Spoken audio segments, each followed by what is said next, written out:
Good evening. I'm Michelle Leifer, and I'm the director of the USDAN Institute for Animal Health Education at the Schwarzman Animal Medical Center.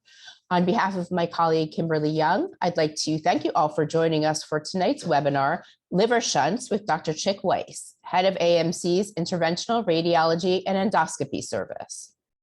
Dr. Chick Weisse completed his small animal surgical residency at the Veterinary Hospital of the University of Pennsylvania. He then pursued advanced training through a customized fellowship in interventional radiology at the Hospital of the University of Pennsylvania. He held dual appointments in surgery and radiology as an assistant professor at both the veterinary and human hospitals at Penn before coming to the Animal Medical Center in 2009. We are very grateful to have him with us to lead tonight's event. Please welcome Dr. Chick Weisse.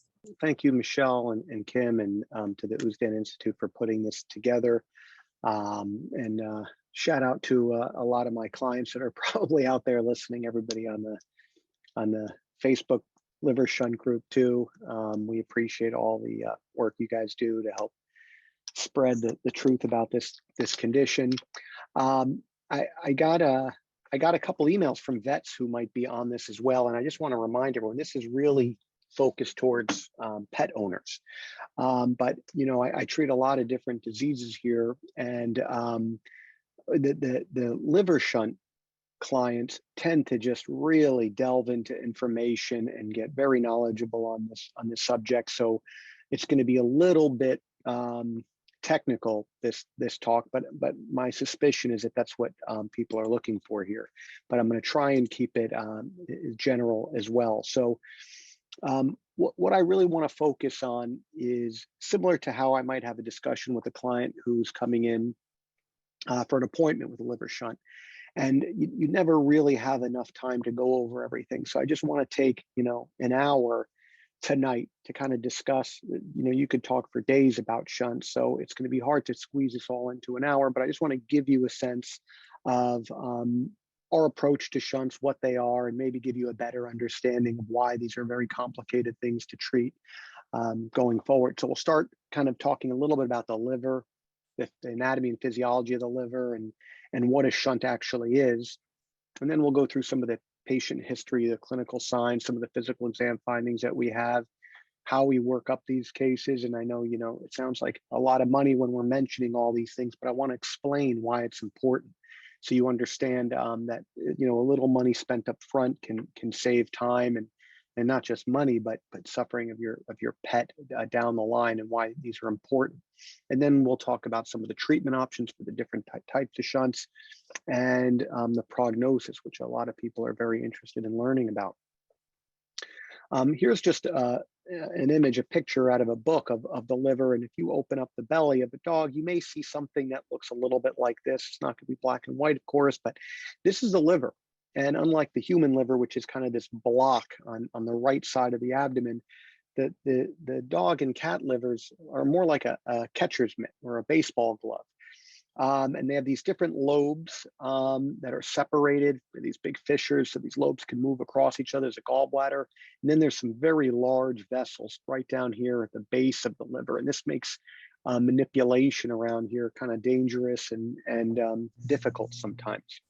Just so in case any of you are concerned, there will be some open surgical pictures. So I'll try and warn you ahead of time if I can remember, but this is what happens when we open the belly. So a head's up here, tail's back down here, and we open the belly. And these are often very small animals, or puppies or kittens. And you can see these are fingers, so you don't have much room here in the belly. And this is what the little liver looks like. There's a gallbladder right here. Here's some intestine. This is the pancreas right here. This is a portal vein coming up. This is the artery coming up to the liver, and these all come in here with the bile duct towards the liver. The kidneys right down here, and you can see that there's a lot stuffed in this little belly, and there's a lot of organs here, so it's kind of hard to see the blood vessels. So you can imagine how it might be difficult to find the right vessel that you're looking for. These are some images from a human anatomy showing that kind of block-like liver off to the right side of the belly. And this is just showing how the liver is a unique organ, in that in both people and in animals, the liver has a dual blood supply. So normally my hand has an artery feeding my hand with blood, it perfuses my hand, and then the blood drains through a vein. The liver is unique in that it has an artery that feeds it. So the aorta has a big artery coming off that feeds arterial blood to the liver, about 20% of the blood supply, and that's mostly bringing oxygen. And then you have the portal vein, which brings about 80% of the blood. And this portal vein comes from the intestines, the stomach, the spleen, the pancreas, and that's draining all that organ blood to bring it to the liver for detoxification. And we have the vena cava, which is this main vein that runs right through the liver, collects the blood after the arterial and venous blood mix together at the liver, drains out of these hepatic veins into the vena cava and goes back to the heart and lungs. And again, you can see that here. The portal vein and arterial blood go to the liver and mix, and then they drain into the hepatic veins that go into the vena cava, back to the heart and lungs. And we'll come back to this in that the pressure in the portal system normally is maybe 10 or 12 millimeters of mercury, and in the central venous system, it's very, very low, 0 to 3. And this is a vein, is like what you might have blood drawn from your arm where it just drips out, as opposed to the artery, which is like your systemic blood pressure. You know, in a movie, if someone's arm gets chopped off and blood shoots across the room, that's high pressure, that's the artery. So that's the kind of blood that we're dealing with, high volumes of blood, some high pressure blood going into the liver. Now, here's just a video from an animation company that helped us put this together of a doggy here.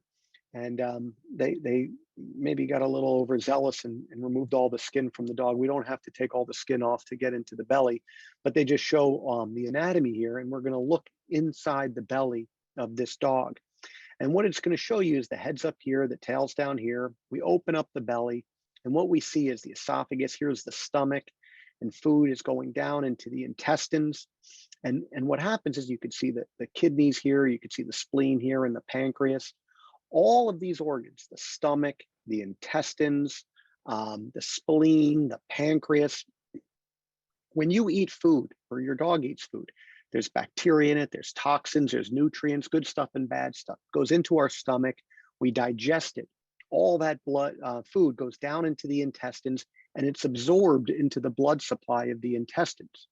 And then what happens is the intestines, basically, all the blood from the intestines drains into the portal system.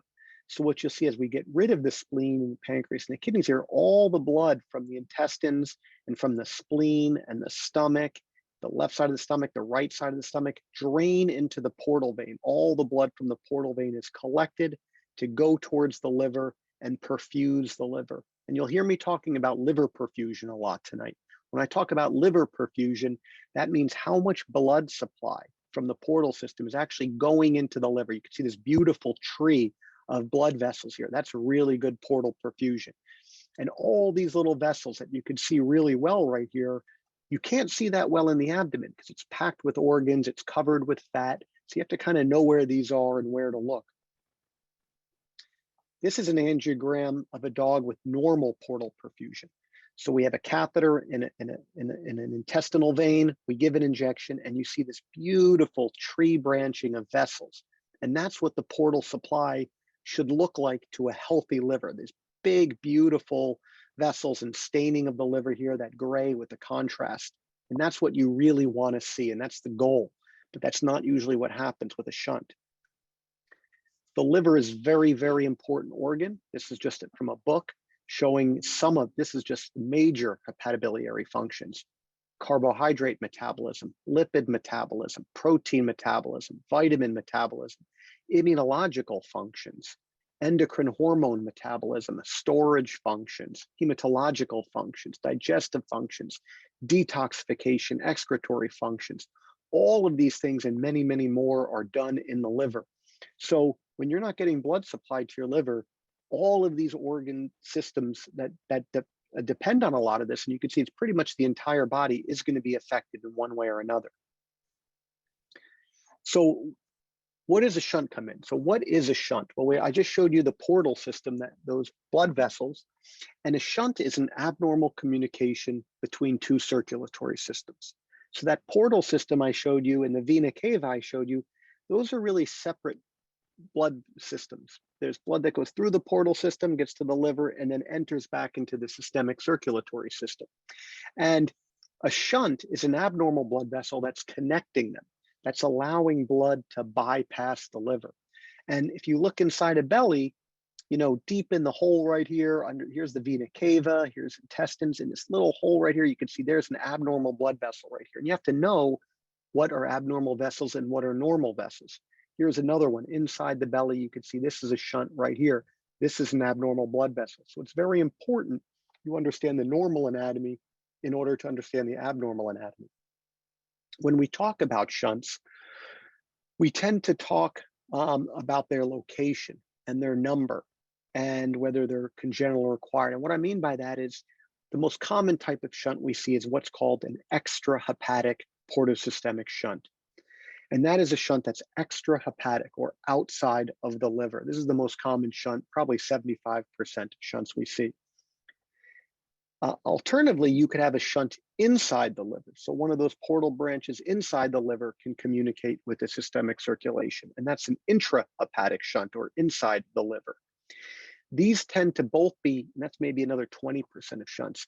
These are most commonly are single. Now I have some stars here because sometimes they're double and things like that, but in general, they tend to be single shunts and they're congenital. Congenital implies that they're present at birth. You didn't do anything wrong. You didn't feed your dog wrong. Someone didn't groom him incorrectly. He was born with this or she was born with this. And that's important to know, particularly if you got your dog from a breeder, because they should be aware of this and they should give you a refund because you're going to be spending a lot of money on these dogs to fix them. But these are congenital, meaning they're present at birth. There's also hepatic arteriovenous malformations, and that's a bit of a mouthful. We call them AVMs.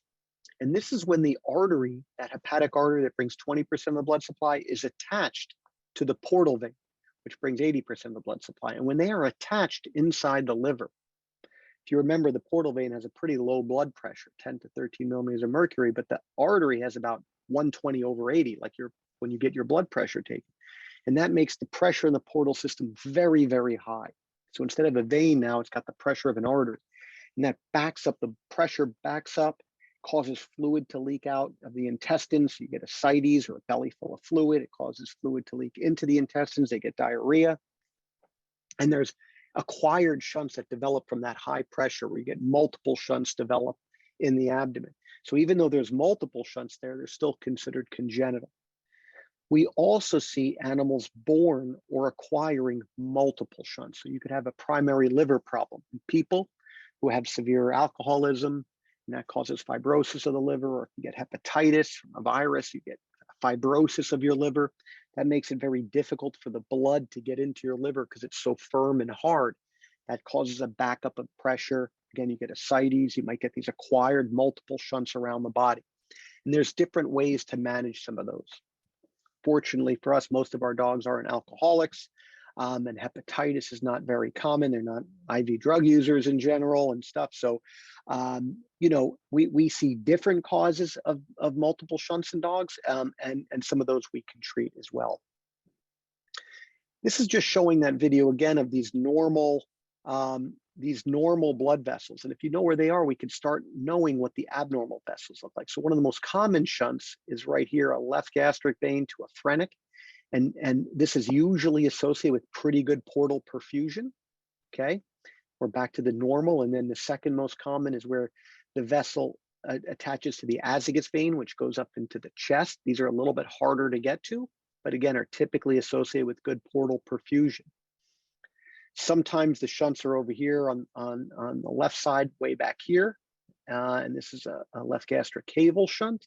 Again, you can see this big dilated vessel here, that those tend to be associated with worse portal perfusion and may have a different prognosis because the portal perfusion is very important. Some of these vessels can come over from here to contribute to a shunt from the right side.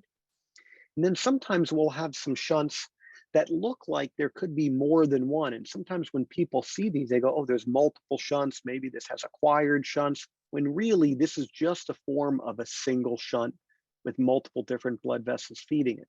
Now, again, here, it looks like there's two big vessels here, but there's really only one shunt. And it's important you understand this anatomy to know when you have a congenital shunt with different vessels feeding it or acquired shunts.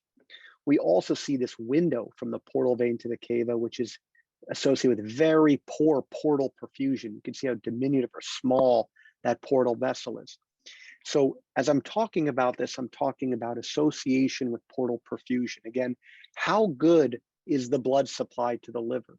You could have some really big shunts with very poor portal perfusion, or you could have very small shunts with poor portal perfusion. And the degree of perfusion to the liver is probably associated with how well these dogs do in terms of outcome in cats, as well as what the risk is of having complications with surgery or a poor outcome. So what's the historical information we would typically see? Well, these tend to be young animals. Like I said, most of these are congenital, meaning they're present at birth, so we tend to diagnose them young of age. Typically young, often purebred dogs or cats. These are some of the breeds that we commonly see, and this is why you may hear vets say, oh, you should always, if you have the opportunity, go to the pound, get a mutt, because mixed breed dogs, it's not good for people to propagate within their families. It's the same with animals. Bringing in different genetic diversity helps dilute some of the genetic traits that can lead to diseases. So we see a lot of shunts in purebred dogs, and a lot of people love purebred dogs. There's nothing wrong with that, but we still will see more shunts in purebred animals. These are often poor doers or runts of the litter. A lot of people pick these animals out because they're small, they feel bad for them, or they're just quiet. And they're like, I don't want a crazy puppy and running around tearing up my house. I'll take it the quiet one. And that there may be a reason that that little pup is quiet. The three major body systems that tend to be affected here are the neurologic system, the gastrointestinal system, and the urologic system. So the neurologic system is these toxins that we talked about. Those toxins when you eat that food, and the toxins and bacteria that go to your portal system and are filtered by your liver. If you have a shunt, then those toxins and things bypass your liver, and those will circulate in your body, and they can lead to what we call hepatoencephalopathy, or neurologic signs associated with liver disease. And they could even lead to seizures. So this is one of the first things people may notice is seizures, or just wall walking, circling around the wall, stargazing, where they're just staring up into space.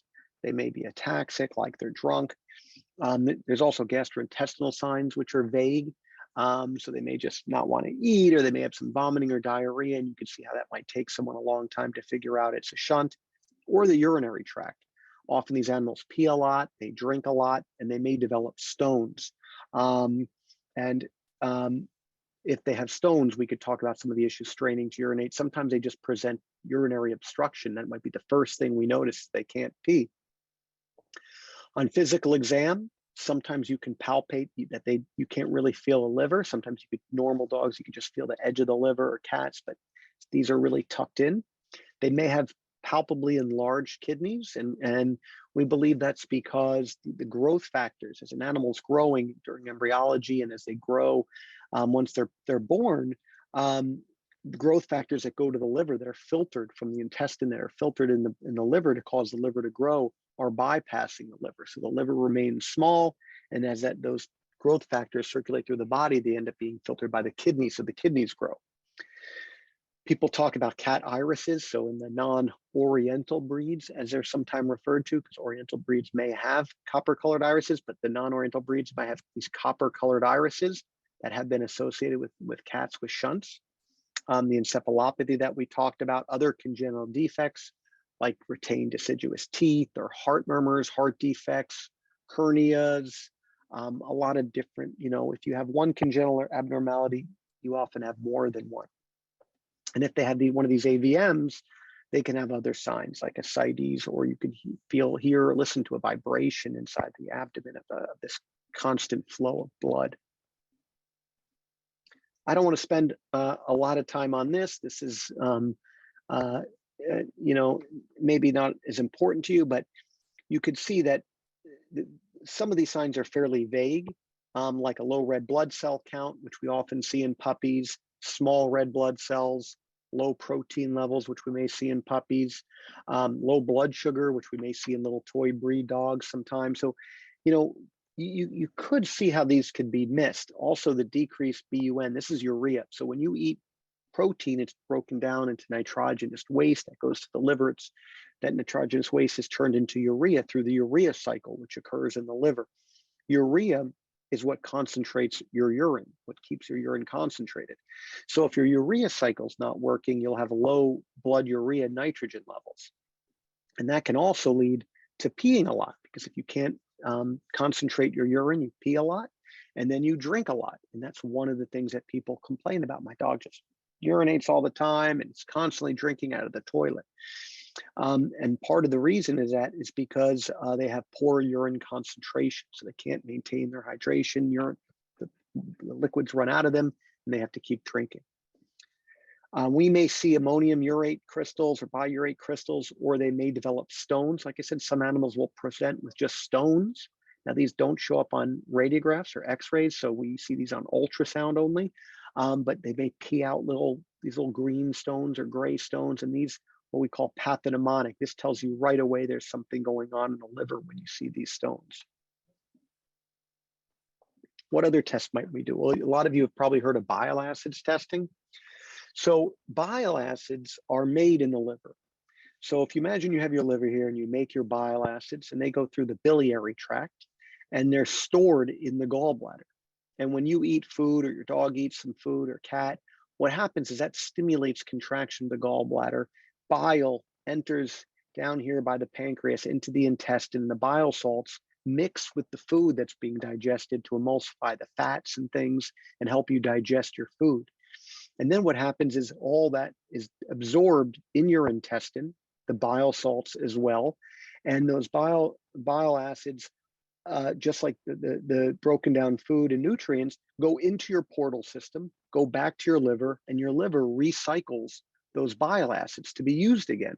So technically, you shouldn't have any bile acids in your systemic circulation, because it's just being recycled from your liver into your intestines back into your portal system. If you had a shunt somewhere, some of those bile acids would shunt into your systemic circulation, and that's why you can measure them in a peripheral blood sample. So that's how we monitor that there's shunting of blood happening. What about X-rays or abdominal radiographs? People call them X-rays. Relatively insensitive for shunts. If your dog's vomiting, there may be other reasons to take radiographs, but in general, for shunts, we don't see too much. You may see plump kidneys. You may see a small liver. This is a small liver right here, and that may lead you to think that there's something else going on. Ultrasound is useful, but it's very operator dependent. We said we could put the probe on that. That's the ultrasound probe. And you can see if you just looked at this, you probably this black and gray, you'd have no idea what you were looking at. I might not either, but a radiologist, someone with good experience doing ultrasound, will know that here the vena cava is here, and here's the portal vein and shunt, and they can find out if you have a shunt. Not 100% though, so it really depends on the person doing it.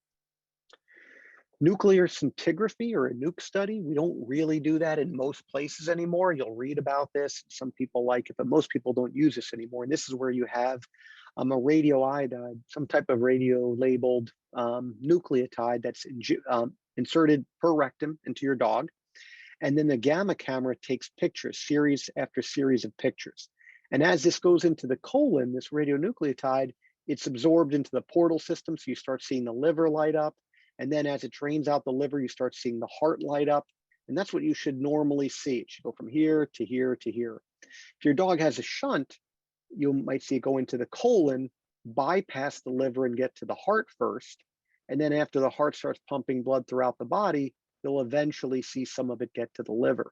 So that's how you could tell with the nuclear study. But you can see, you're certainly not going to tell where the shunt is based on this type of imaging. CT is the best. I'm kind of partial to CT. I really like it because if you have a good machine and you have good techs and people running these machines, you could get these just tremendous anatomical images of what's going on. They're the most expensive. It requires general anesthesia, so it's not risk-free, but in general, it's pretty safe to do. And you could pretty much tell exactly what's going on with a CAT scan. And you could also see, so here's a portal vein coming up, shunt coming down here into the vena cava, potentially, or it might be coming over here into a phrenic vein. But what you can see is there's not much portal perfusion right here. We don't see much going to the liver, where in this case, we have the portal vein coming up here. We see these nice portal branches. Here's another example where you could have a shunt and good portal perfusion over here, where on this one, you have the portal vein coming up here, a couple different vessels feeding into the shunt, and really not much portal perfusion. Now, the images don't come like this out of the CAT scan. This takes a lot of time to do.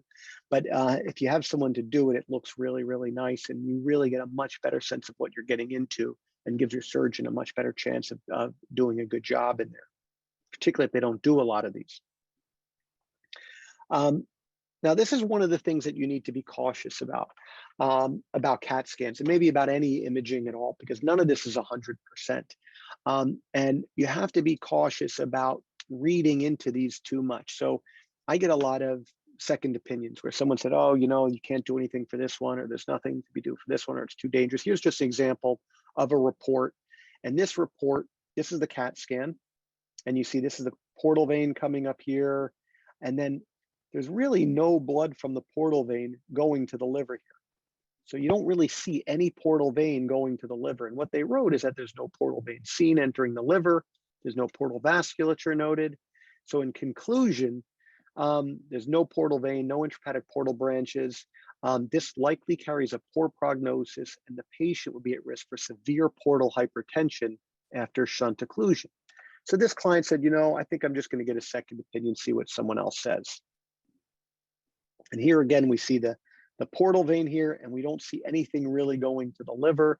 This is just another example where we have the portal vein, there's a shunt right here, and this portal vein's coming up here. But then this is where the liver is, and we see no blood flow coming right here.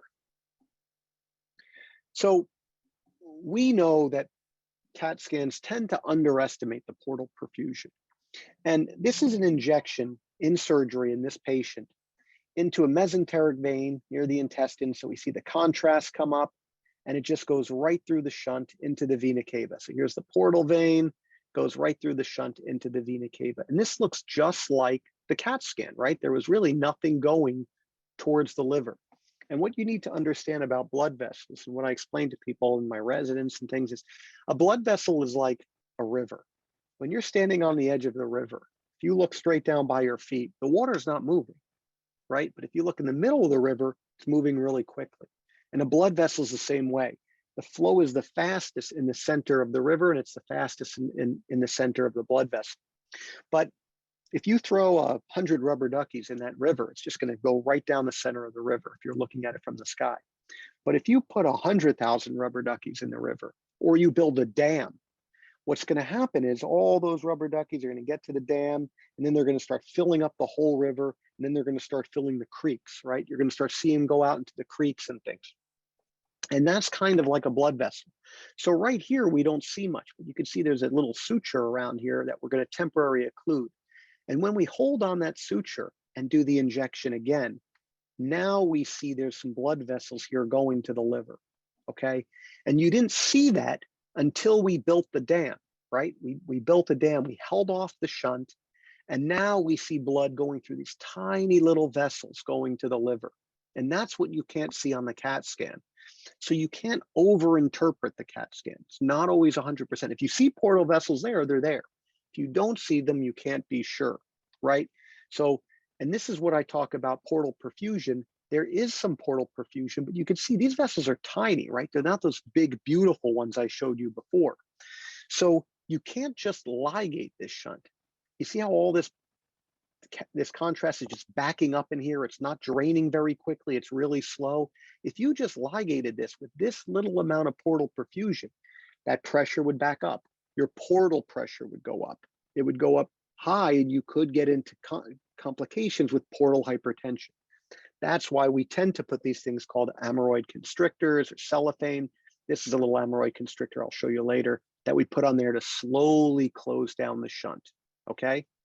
So again, you can see here's that portal vein coming right here with nothing going to the liver. Here's the portal vein right here with some things going to the liver. So you can't see that on the CAT scan sometimes. Now, another thing you could do instead of surgery, instead of a CAT scan, is just go to surgery. You know, if you have a female dog and it needs to be spayed anyway, and you're going to open up its belly, you just make a bigger incision and you go look for it. A male dog, you know, usually don't have to open their belly, but sometimes people say save the money on the CAT scan and just go to surgery. The risk is that if there's no shunt there, then you maybe did a surgery, didn't have to. Sometimes we'll get liver biopsies and things, but if you go in surgically, it really depends on the person who's doing the surgery, their comfort with knowing what the correct vasculature is and the abnormal vasculature. And you could see in here just a couple different pictures. Here's the liver, so the head's over here. This is the intestine, here's the pancreas, here's the portal vein, here's the vena cava, and then there's this vessel right here, and that's the shunting vessel coming down right here. Here's another one with the liver here. This is the kidney, this is the vena cava, and this is one of those shunts, the window, that portocaval shunt. So here's the portal vein, and this is just kind of a window from the portal vein to the vena cava. And this is going to be really tough to do surgery on, to get something around this safely with an hemorrhoid without closing off the vessel. I already told you a lot of time, these shunts have very little portal perfusion, so you have to be careful about them. Here's another one where the head's up here. This is the stomach that we're just lifting up. And underneath the stomach, you see this big vessel just under the stomach here, coming around down in this tiny little hole, right here. This is the vena cava, and this is the shunt right here that you need to get around. So again, you can see there's blood vessels everywhere. Where to put the constrictor and stuff is what is in a person's experience. So before we would ever get to surgery or even a CAT scan, and my feeling is we want to support these animals medically first. And they may come in seizuring, they'll be in the ER, maybe go to ICU, they'll get Valium or midazolam or a propofol infusion to stop, you know, an intractable seizures. And sometimes they might be in there for days getting control of this. Usually we can get control of the seizures. Then we get them on medical management. That's usually a combination of lactulose. This is a carbohydrate that basically absorbs a lot of things into the intestine to make things go through the intestine very quickly. So you don't have time to absorb a lot. It's a cathartic. So it allows you to empty your colon very quickly. So you're not holding feces and absorbing a lot of these toxic metabolites that are in your gut. Changes the pH, so a lot of the ammonia and different things can't be absorbed. We'll also give an antibiotic like neomycin or metronidazole. This kills a lot of the bacteria in the bowel that converts some of the nitrogenous waste to ammonia and other toxic metabolites. And we'll feed a low protein diet. The lower nitrogen intake you have, the lower of these toxic mediators that cause a lot of the clinical signs will develop. And most animals will get much better with medical management.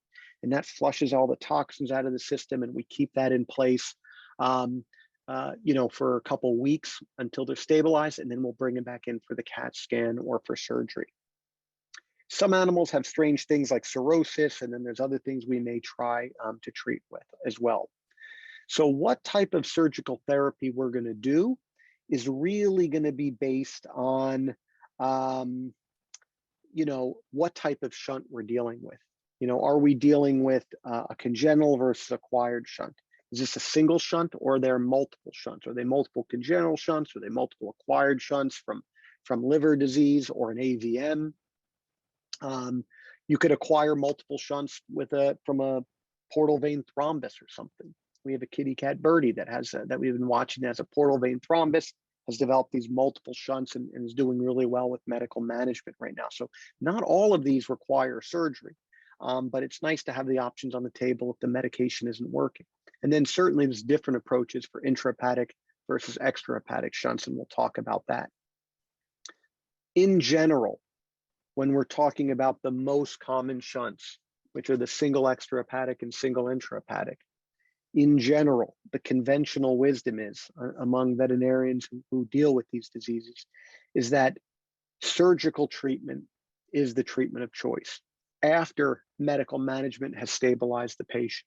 And I often draw this picture in the appointment where I have kind of a graph here where this is the number of patients.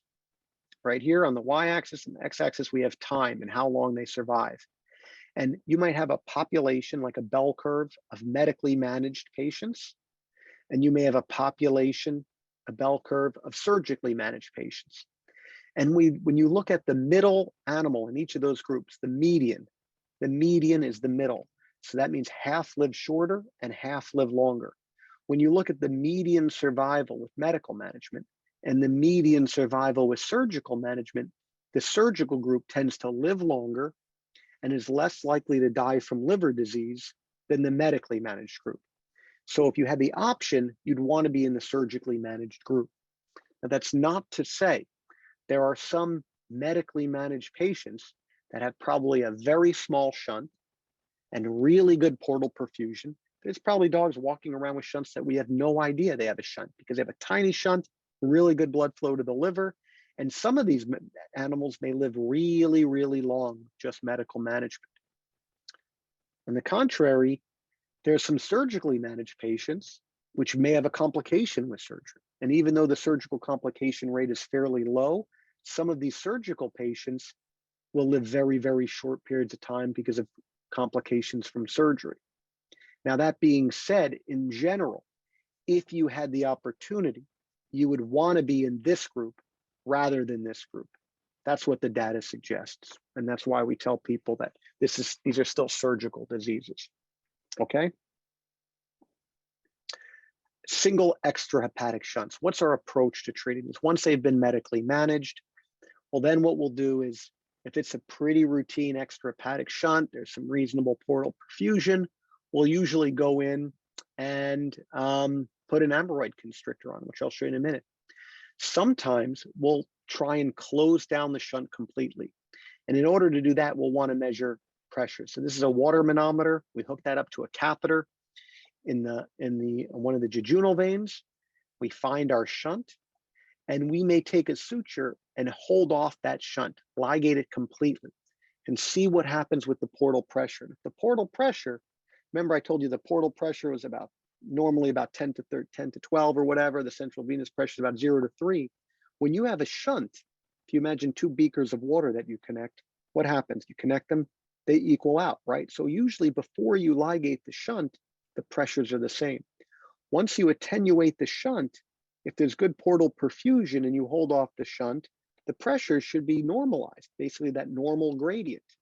If as you hold off the shunt, the pressure goes even higher than that normal gradient and higher and higher and higher, then you're at risk for portal hypertension. And that's when you get congestion of the bowel, ascites can develop. If it gets really bad, you could have blood so congested in the intestines that new blood can't come in, so new oxygenated blood can't come into the intestines can die and the patient can die.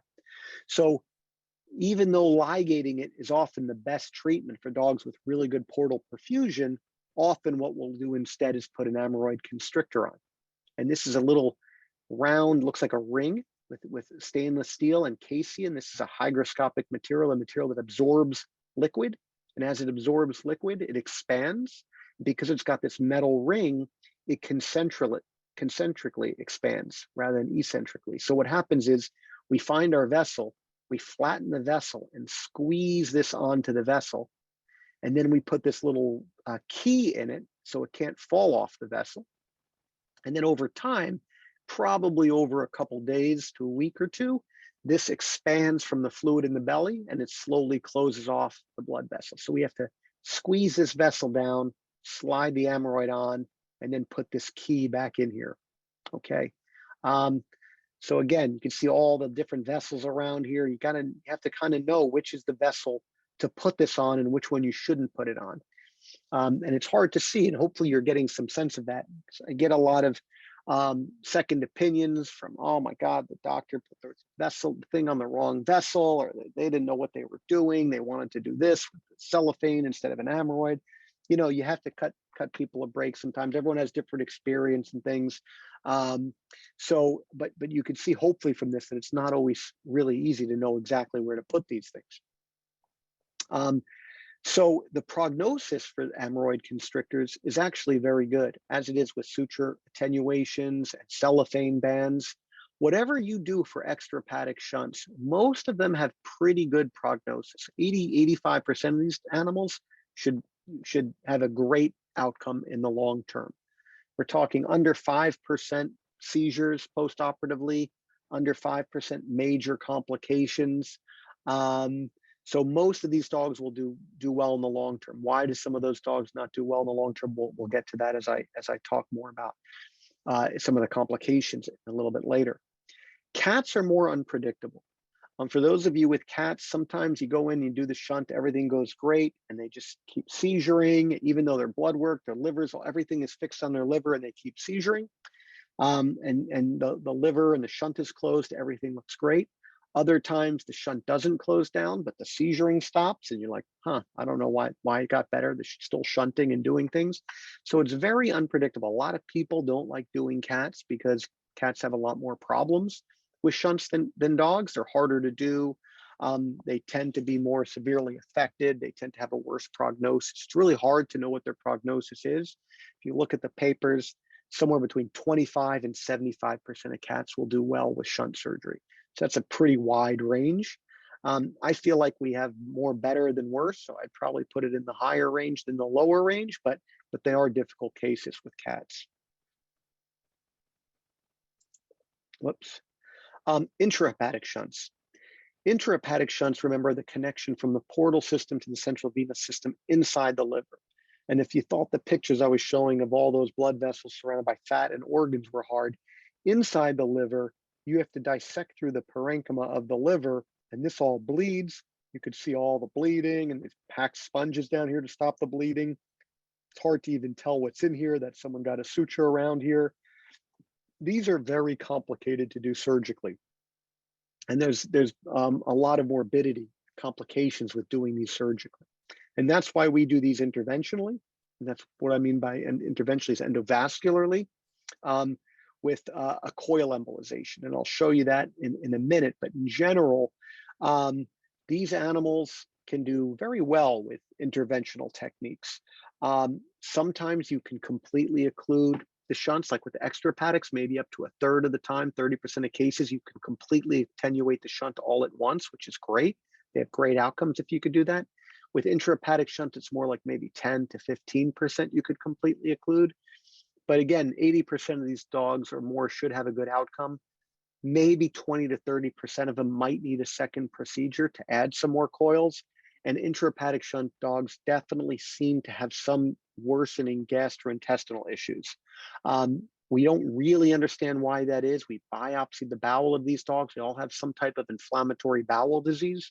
And they can have GI perforations or GI bleeding even years after you've treated these things. So we need to keep them on lifelong Prilosec. That's just an intrahepatic shunt thing. It's unclear why they have it, but it is something isolated to intrahepatic shunt dogs, not extrahepatic shunt dogs. And it's even before they have this problem, even whether you've treated them or not. So there's something inherently with that. This is an animation of how we do a coil embolization and intrahepatic shunts. You can see here's the liver right here. We're inside the rib cage right here. We see our portal vein here. We see our vena cava down here, and here's the shunt right here. And what we do is we put them under anesthesia. We put a catheter in the neck. That catheter comes past the heart into the vena cava. We know from our CAT scan about where the shunt is. So we're aiming this little wire and catheter to get through the shunt into the portal vein. Because remember, this is all inside the liver. So you can't actually see it. So we're doing this under video X-ray. And then we put a marker catheter in the vena cava side by side. We give an injection through both of them so we can see where the opening of the shunt is basically onto the vena cava. We take some measurements of the length and the diameter of this vessel, and then we put a stent in. Stent looks like a slinky.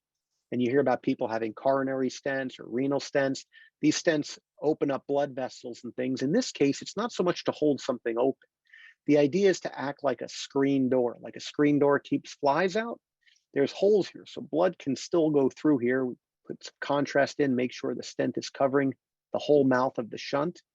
We measure the blood pressure in the portal system, and then we start pushing out these little coils through this catheter. And the blood flow takes these coils right up to the stent. If the stent wasn't there, these would go right up into the heart and lungs.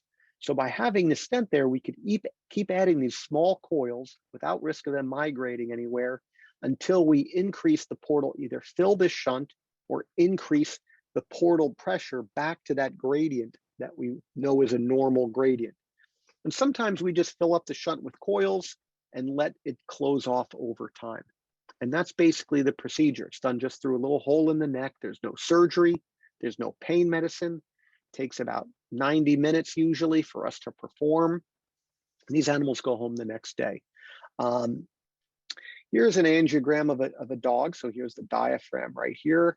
The heart's up here, so the head's up top. This is the marker catheter in the vena cava. And this is the catheter in the portal vein. And you remember that other portal vein angiogram I showed you where the whole liver lit up like a tree? It's beautiful, right? Not the case here. We're giving an injection in the portal vein, and what we see is just dumping right into the vena cava right here. And we could see maybe a couple little blood vessels here, but over here you see there's a couple little blood vessels here, and just blunted vessels here. We're not seeing any blood flow go to the liver here. So we put our stent and coils in, and then do an injection. And now these coils are slowing the flow through the shunt. And what you can see is now it's like building that dam. We see blood flow going into these portal vessels. And that's a really good thing to see. Sometimes you don't see that at all. But when you see them in surgery, you go, oh, wow, okay, great. We just put the coils in. There's good blood flow to this liver. That's a great thing to see. And you could probably close this shunt completely if you wanted. And that this dog is really going to be benefited from this. This is what medicine doesn't do. Medicine helps the clinical signs, but it doesn't provide the liver with blood that it needs, right? And the liver will get bigger after this, and it's a really nice thing to see. This is another one.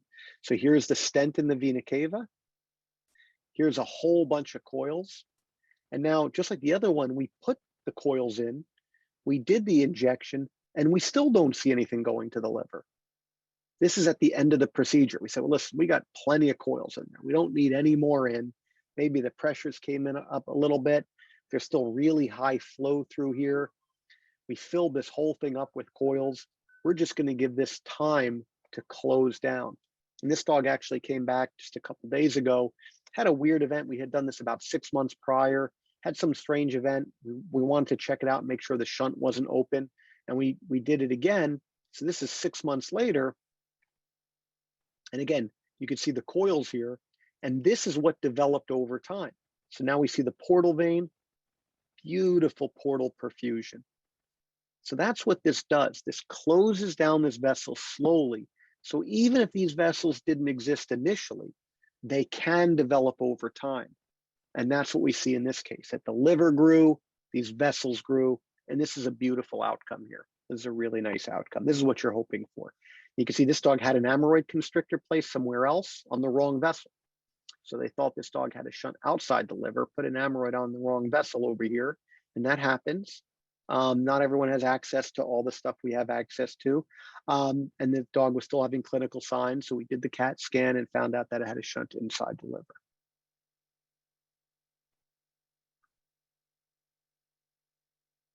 Whoops.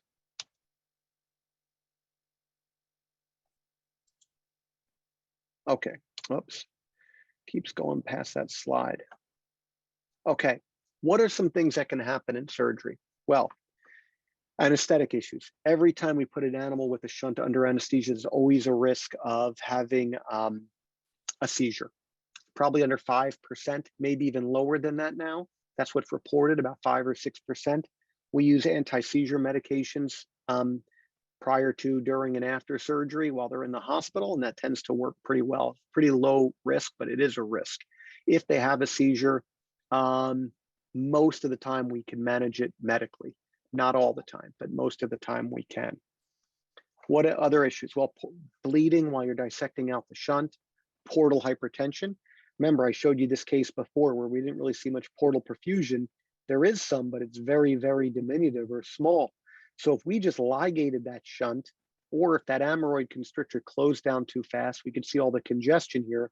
We get that ascites, portal hypertension. If it goes too high, that really acute portal hypertension, then you can get into life-threatening problems with bowel ischemia and issues. And you'd have to go in surgically and maybe remove that obstruction, that attenuation you had done. Now, you can also run into problems with chronic portal hypertension. So acute is quickly, chronic is over time. So over time, what can happen if you have really chronically high pressures, Like that other case I showed you where we didn't really see any portal perfusion, as that pressure goes up over time, maybe the liver just doesn't want to develop any blood supply to it, and you can develop acquired shunts, okay? So here's an example of a dog. We have an injection into the mesenteric vein. Portal vein is dumping basically directly into the vena cava, okay? Just like that other case I showed you. Then we hold off the shunt, inject, and we see all this contrast backing up into the portal system, and we don't see anything really going to the liver. You know, we were hoping to see some little vessels going to the liver. So this is a case where we don't know, does this dog have a congenital absence of the portal vein? Does it really not have a portal? Might not have shown up on the CAT scan, but even here, when we build the dam and close off that vessel, we still don't see it. So then when we go into these cases, we always have a discussion with the client. Listen, if we don't see any portal vessel going to the liver, we could either just wake him up and treat him medically for the rest of his life, or we can try and attenuate the shunt to some degree to see if blood flow will develop over time. And sometimes, like in that other case I showed you with the coils, after 6 months, that dog developed blood flow, even though it didn't have it initially. Maybe this dog will develop blood flow over time. And we just never know what's going to happen. So that's why we like to have that discussion before we get into surgery. If we don't see any blood flow, what do you want to do? And we can usually get a sense of whether that's going to happen based on the anatomy of the shunt. Persistent shunting. So sometimes that hemorrhoid doesn't close down, or those coils don't clot off. Oops. The coils don't clot off, so there could still be blood flow through the hemorrhoid or cellophane, or there could be blood flow through the coils, and you may have to go in and close it down some more. Most of the time with extrahepatic shunts, if there's some persistent shunting, it's not that big of a deal. Most of these dogs are still so much better that it's not a problem. In the intrahepatic shunts, like I said, maybe 20, 25% of the time, we may go in and add some more coils to try and get it to close down. These dogs also don't have normal livers. They developed without good liver perfusion. They have abnormal livers when we biopsy them. So sometimes the liver can come back to function normally, and sometimes it just won't ever function 100%. But often, fortunately, there's redundancy in it, so we don't have to worry about it too much. Most of these animals will still do very well. And then there's other things with surgery, like putting it on the wrong vessel. If you didn't see another vessel or multiple shunts developing or being there and only treating one of them, bleeding and infection, things that are common that can potentially happen with surgery. Our postoperative care for most shunts tends to be general surgical instructions. Don't let them mess with the incision. No crazy roughhousing for 2 weeks until it heals. Pain med, keep them on their shunt meds. Exercise restriction. We continue their medical management usually for about a month. We recheck blood work and then wean them off their medications. Some dogs, or patients with AVMs, they're always going to have shunts. They're never going to all go away, so they might need to stay on medical management for life. The intrahepatic shunts need to be on Prilosec for life. We'll recheck their blood work every 3 months or 6 months for the first year, maybe twice a year for the second year, and then every year after that, once a year, we'll check blood work. What do you do if the clinical signs come back or the blood work doesn't improve and they don't have any clinical signs? Well, that's on a case-by-case basis. If their blood work doesn't look very good, but they're clinically acting normal, sometimes we'll talk about re-imaging them to decide if something needs to be done. If their clinical signs come back, sometimes these are vague clinical signs. Maybe they're just peeing a little bit more. Maybe their appetite isn't as good and you don't know, is it the shunt or is it something else? We'll put them back on their shunt medication. And if you put them on shunt medication and they completely act much better, then it's likely the shunt is having something to do with this problem. So this is really a case-by-case basis on what to do if there's not improvement in their clinical signs or their blood work. Just quickly, AVMs and acquired shunts. So AVMs are very rare. This is where the artery and veins are communicating. And this is where the vein, instead of that 10 to 12 millimeters of mercury, is a 120 over 80. Very high pressure in the vein. And all the veins in the abdomen that pretty much drain into the portal system, the stomach, the pancreas, spleen, the intestines, all those veins have very pulsatile flow now. And if any of them tear or rip or bleed during surgery, it's a big deal. So there's about a 25% mortality rate of hemorrhage with AVMs when they were done surgically. We started treating them with glue about 15 years ago, where we would inject glue into them to the arterial side non-invasively, just to a little arterial access site. And the mortality rate was much, much lower when we did that. And so that was our go-to treatment. But we did have to come back and treat about a third of these cases again. So we started doing what's called dominant outflow vein occlusion. And that's where we, instead of trying to treat the hundreds of little arteries, the medusa head of blood vessels feeding this AVM, if there's one big vein that's draining it, if you could just ligate the vein that's draining it, then you can often cure these, we think. And that's been our treatment for these for the last 5 or 7 years now. Multiple shunts, multiple acquired or congenital shunts. We do a CT or we see multiple shunts all through the abdomen.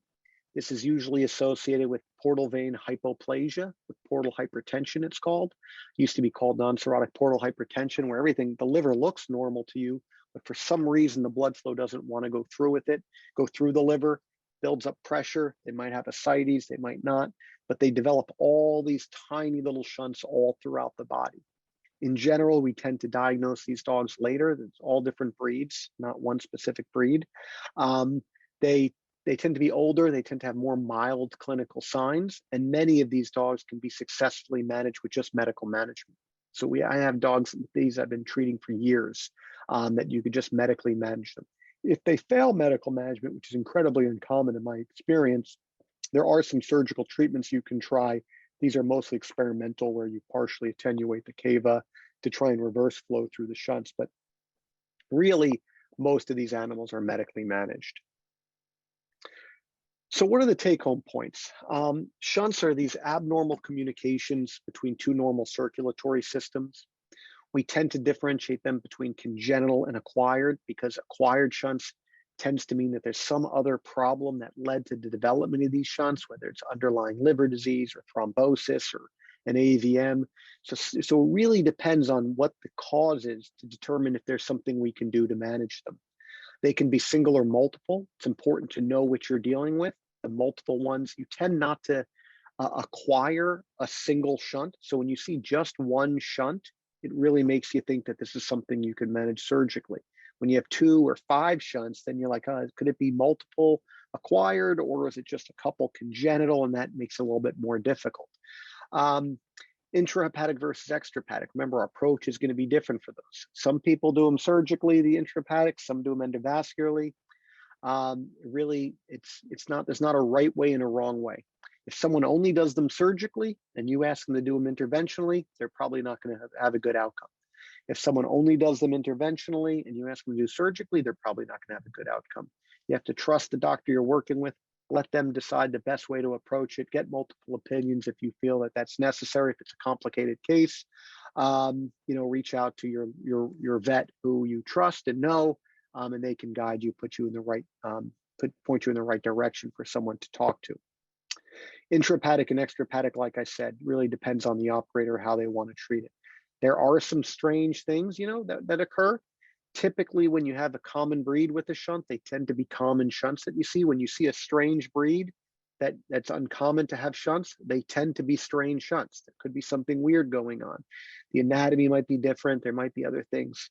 So the AVMs, the portal vein aplasia, the congenital absence of the portal vein, those are all things that we could diagnose pretty much all of these with our advanced imaging, CT, and just looking at our patients. The real take-home point is that most of these diseases are relatively straightforward. If you look at the sheer numbers, there's a lot of very peculiar things that we see because we're a referral institution that are kind of bizarre and rare. But in general, most shunts, if your dog, cat gets diagnosed with a shunt, there's a really good chance, 80–90% chance it's going to be an intra and extrahepatic shunt most likely. And those have good outcomes in general.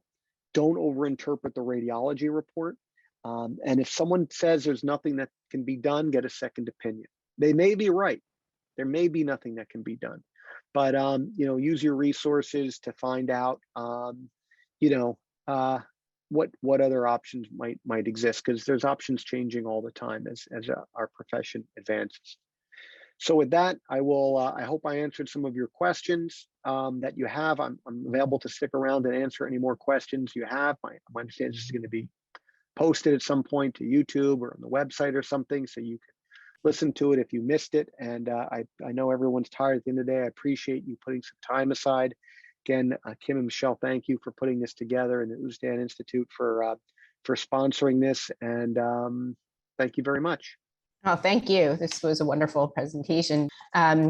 We do have some questions. Let's see. Okay, would you suggest surgery for a 4.5-pound poodle? I guess, is there too small? Is a dog too small? Yeah, no, there's not too small. Not too small. I think, like I said, medical and surgical management, if it's a typical shunt, I mean, it depends on what's going on with this patient, but if it's a typical extrahepatic shunt, I certainly would. I think it's the best option. Okay. May have covered, I think you did, but when would you suggest hemorrhoid constrictor versus cellophane? Pros and cons of these. Yeah, that's a good question. So people really like cellophane because it is very easy to work with.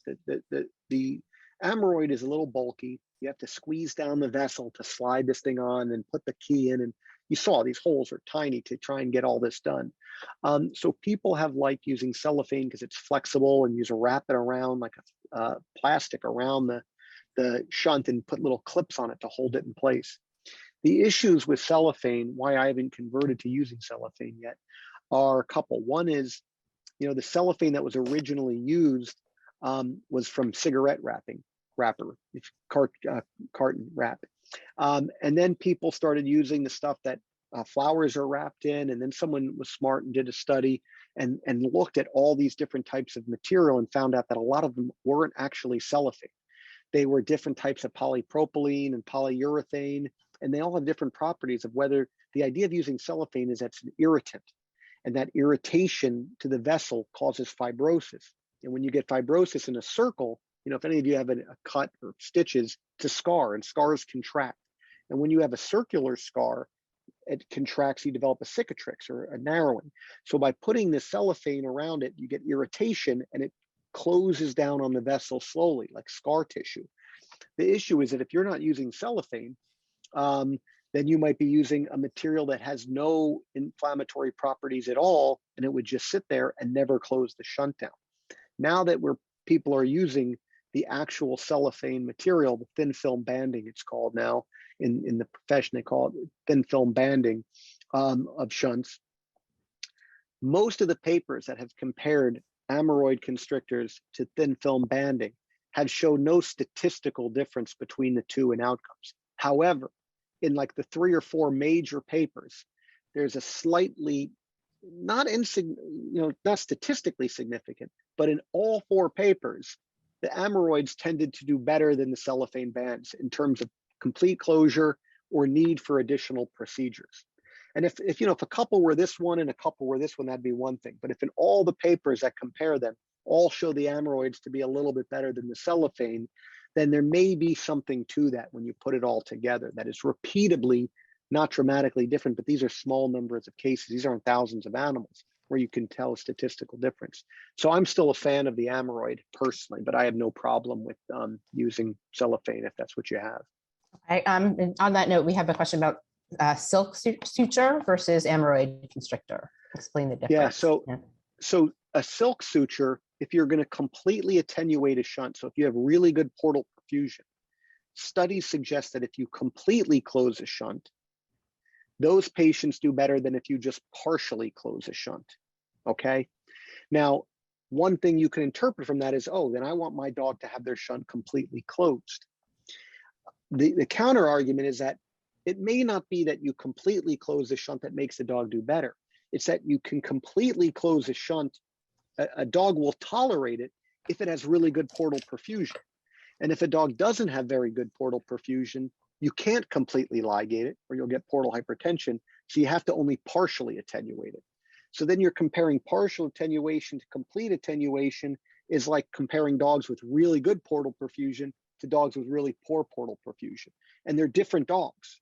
So I'm not sure it's necessarily the complete occlusion that's better. It's probably patients that can tolerate it because they have really good portal flow to their liver. They're probably going to do better no matter what you do with them. But when I see a patient that has really good portal perfusion, because we know the amyloids, only about 80% of them close completely, but maybe 95% of those dogs do well, 15% of them still have flow through the shunt, but it's probably not a clinical issue. We sometimes use silk. When I showed that one shunt, which was the window between the portal vein and the vena cava, it's really hard to get an amyloid in there because there's no space. So in those cases, we may put a suture, which is so thin, that little silk suture, and just gently tie it down while we're measuring portal pressures. It's an acute change in the size of the shunt. So you'll see your pressures come up. So it's not it's not a chronic thing that happens over days or weeks. You attenuate the shunt immediately with that suture. So there's a little more risk in developing portal hypertension. And that's why a lot of people don't like using suture unless you can't fit an amyloid on the shunt. So I know that's a lot to take in, but most people don't use silk unless they're going to completely ligate the shunt. Most people don't like taking the risk of ligating a shunt completely because of the risk of portal hypertension. I still do it sometimes when I see there's beautiful portal perfusion and I know I can completely ligate it. I know if I ligate it, we're done with it. And so I'll still do that sometimes. Okay, great. We have a question about whether you have any experience using hepatic shunt approved port system. Hepatic shunt occlude port system. I don't know. Oh yeah, so there's a hydraulic occluder, which is something we use for incontinence in dogs. We put on the urethra, and it's a silicone cuff. Hydraulic, sorry. Hydraulic, yeah. It's a silicone cuff, and you put it around a shunt or you put it around the urethra, and there's an actuator tubing that comes to a port under the skin, and we can inflate it. And as you inflate it with saline, it closes down, and then you can help prevent incontinence in dogs. And people also use that sometimes for shunts, where you can slowly close the shunt down. And if it's too closed, you could release a little bit of it, then close it down again. They're very big, they're very bulky, and they're hard to fit around most shunts. So they're very difficult to place. And the nice thing about it is if it's too tight, you can release it. But most people are not using those routinely. They're pretty uncommonly used. I wouldn't really recommend them because we have such good results with the other techniques. Okay, great.